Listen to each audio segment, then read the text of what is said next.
I used to always try to cover my identity. I used to always wear a hat, I would wear a hoodie, or anything I could to cover my my look. And kids used to try to, at recess, they used to knock my hat off and try to like keep away.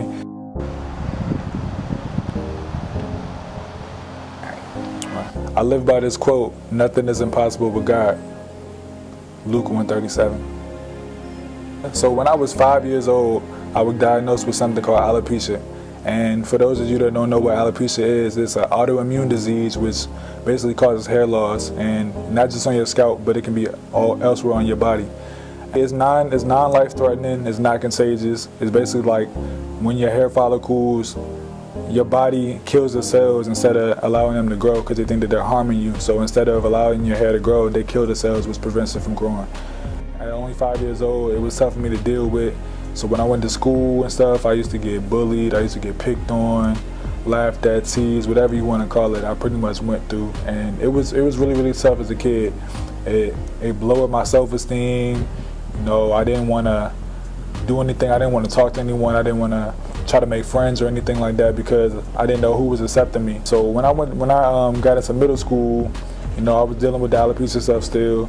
And one day I was coming home from school, and you know, it was a regular day. I went to sleep that night, and during that night, I heard my mom in her room crying on the phone.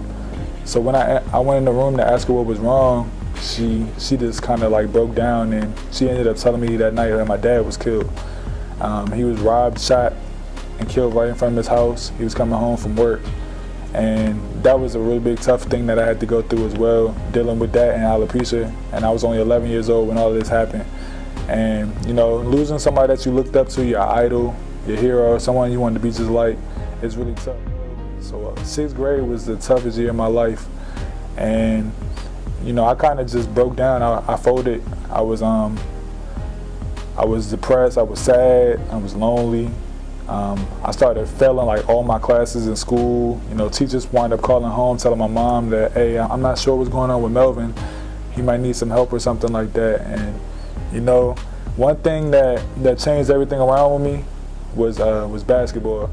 And I know people probably like, how did basketball change everything? But like I said, in 6th grade, that's when I started playing when I was 6 years old, but in 6th grade, in middle school, I started to take it more seriously. I was playing soccer and baseball as well at the time, but when I went to middle school, I cut everything else. I wanted to focus right on basketball, and I wanted to make that my future.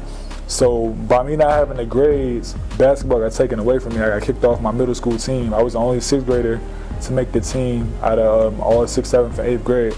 So, and I actually started over all the 7th and 8th graders as well. So by me losing that, that's when I realized that I had to change everything around, and I had to figure something out so that I wouldn't be depressed, because basketball was my outlet. Whenever, you know, I was feeling down, I wanted to be stress-free, I was playing basketball because that took my mind off of everything that I was doing in life.